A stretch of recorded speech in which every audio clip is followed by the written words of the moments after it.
반갑습니다. 송재준입니다. 우크라이나 사태가 채 끝나기도 전에 또다시 이제 국제사회가 지금 불안으로 휩싸이고 있습니다. 그럴 수밖에 없는 게 팔레스타인의 하마스가 기습적으로 이스라엘을 공격했고 이스라엘 또한 마찬가지로 반격을 하게 되면서 그리고 또 반격하면서도 이스라엘 대놓고 전쟁이다 뭐 이렇게까지 얘기하고 있는 상황 아니겠습니까? 그러다 보니까 국제사회는 이게 제5차 중동 전쟁으로 이어질 수 있다 이런 지금 평가까지 나오고 있는 상태입니다. 이번에 이스라엘과 하마스에 대한 소식이 나오자마자 커뮤니티에서는 이런 얘기가 올라오고 있어요. 문제있는 북한에 USB에 뭘 담아가지고 준 것이냐라는 것이죠. 이스라엘 사태의 댓글 때마다 문재인이 우리 군사 기밀을 USB에 담아가지고 넘겼다라는 얘기가 있는데 정말 팩트가 뭐냐라는 것이죠. 어떤 사람이 이렇게 댓글을 달았습니다. 군사 기밀을 왜 넘기겠냐? 다 허위 사실이다라는 것이고 이놈의 북풍몰이 지겹지도 않냐? 그냥 우리가 이런 것 좀 그만하고 북한에 대해서도 우리가 포용할 수 있어야 된다. 이런 지금 얘기가 나오고 있죠. 그리고 이제 또 어떤 분들이 이렇게 반박도 합니다. 문재안과 정은이만 알고 있다. 그래서 진짜 여적죄로 사형시켜도 할 말이 없는 것이다. 여적죄 사형감이다. 남침시 정보를 줬다라는 게 정설이긴 한데 그것만 줬을지 의문이 든다라는 것이죠. 자, 그러면 일단 USB에 대해 가지고 여러 가지 얘기가 있었습니다. 근데 제가 팩트만 몇 가지만 추려가지고 말씀을 드릴게요. 일단 김의겸이가 그때 당시 분명히 뭐라고 얘기를 했습니까? 북한에게 USB를 주기는 줬는데 어떤 내용이 들어있었다는 거예요. 신경제 구상과 관련된 책자와 PT 같은 거를 영상으로 만들어가지고 그렇게 김정은한테 직접 줬다. 이거를 문재인한테 자기가 직접 확인한 내용이다 라고 김의겸이가 밝혔습니다. 그러니까 일단 신경제구상이라고 하는 뭔가 북한의 경제를 발전시킬 수 있는 그런 내용들을 담아가지고 북한에게 김정은한테 직접 줬다라는 것이죠. 근데 저 부분에 대해 가지고 어떻게 된 것인지 윤건영이가 반박하고 나섰습니다. 애당초 그 USB 같은 경우는 청와대가 만든 것도 아니고 통일부가 만들었던 것이라면서 원정과 관련된 내용은 하나도 들어가 있지 않다라고 윤건영이가 저렇게 반박을 했죠. 자, 그런데 여기서 우리가 의심을 조금 해볼 수 있는 정황들이 몇 가지가 있어요. 정말로 윤건영의 말대로 문제가 될 내용이 없었다라고 한다면 정말로 김의겸의 얘기대로 그냥 단순히 통상적인 경제 발전을 위한 그런 안 같은 것들이 들어가 있었다라고 한다면은 이것을 우리가 공개를 안 할 이유가 없지 않겠습니까? 근데 희한하게 어떻게 된 것인지 아주 조직적으로 문재인 정부의 청와대가 이 내용을 남기지 않으려고 노력했다라고 하는 것을 우리가 확인할 수 있거든요. 대통령 기록관에도 그 내용이 들어가 있지 않다는 겁니다. 자, 그럼 도대체 대통령 기록관에도 들어가 있지 않다라고 한다면은 어디에 이 내용이 들어가 있다는 것이냐? 윤건영이 이렇게 얘기했습니다. 윤석열 정부, 즉 통일부에 그게 고스란히 그대로 다 있다라는 거예요. 좋습니다. 통일부에 그 내용이 들어가 있다라고 한다면 아까 윤건영 얘기한 것처럼 통일부에서 만들었고 통일부가 가지고 있다라고 한다면 그거를 지금 윤석열 정부에서 공개해버리면 되는 거 아니겠습니까? 근데 어떻게 된 것인지 윤석열 정부의 통일부 또한 마찬가지로 비공개하기로 결정했어요. 그런데 여기서 소름 끼치는 게 뭐냐?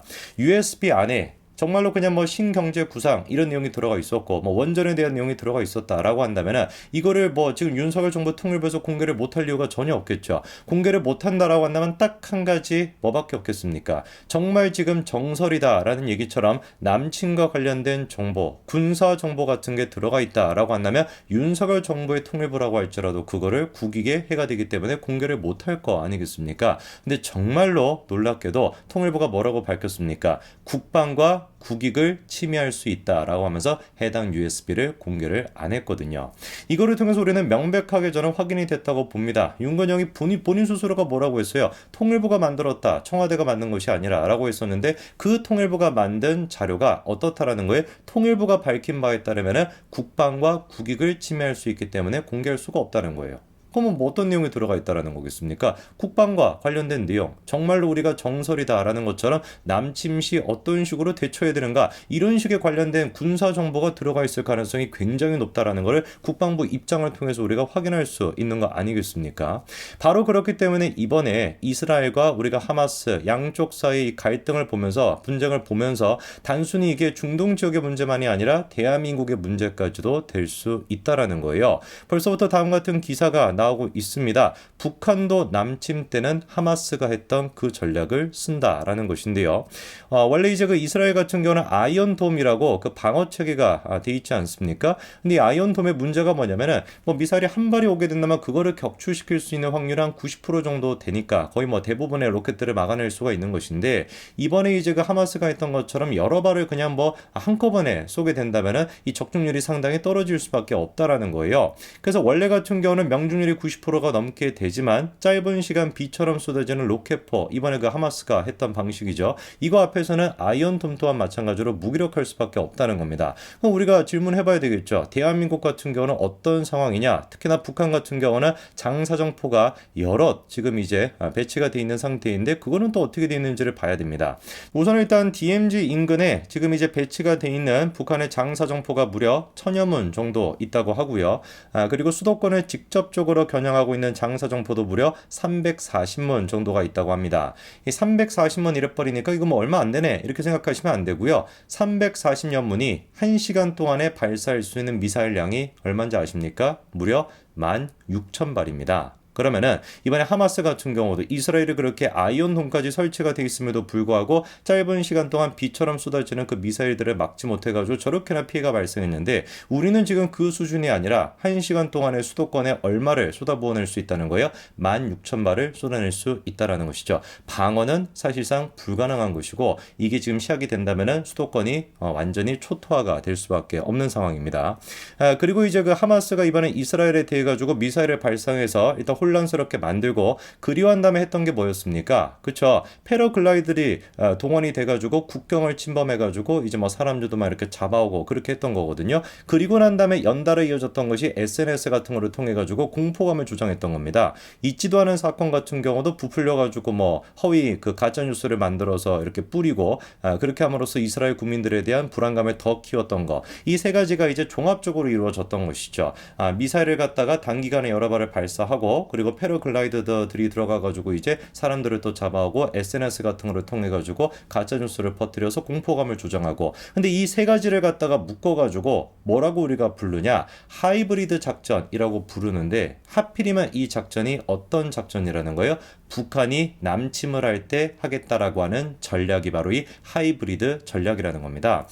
그러니까 우리가 이번에 그 하마스가 이스라엘을 상대로 했던 이 하이브리드 전이라는 것 자체가 북한으로부터도 영향을 받고 북한으로부터 아예 그냥 전수를 받은 거 아니냐라는 생각이 들 수밖에 없는데, 그도 그럴 것이 1980년대부터 시작해가지고 미사일 개발 등 군사 협력까지도 계속해가지고 이어오고 있는 그런 상태거든요. 충분히 그러니까 우리가 예상이 되는 것이죠. 북한이 진짜 남침을 하겠다라고 한다면은 그 장사정포 같은 거를 통해 가지고 1시간 만에 16,000발을 쏘고 그렇게 이제 완전히 초토화되다시피 된 상태에서 글라이더들이 또 침투를 하고, 그리고 이제 SNS 같은 걸 통해서 가짜 뉴스를 퍼뜨리고, 뭐 정확하게 이제 하마스가 이스라엘에 했던 그 방식 그대로 누구를 상대로 할 수 있다는 거예요? 대한민국을 상대로 할 수가 있다는 것이죠. 우리는 이번 사태에 대해 가지고 굉장히 좀 뭐라고 할까요? 경각심을 가져야 됩니다. 이스라엘이 군사적으로 얼마나 발달이 돼 있는지는 영상을 보시는 분들이 더 잘 아실 것 같아요. 특히나 이제 그 첩보기관 모사드 같은 경우는 세계 최강이다 이렇게 불리지 않습니까? 근데 그 모사드조차도 이번에 그 하마스의 공격을 미리 파악하지 못하고 있는 상태였습니다.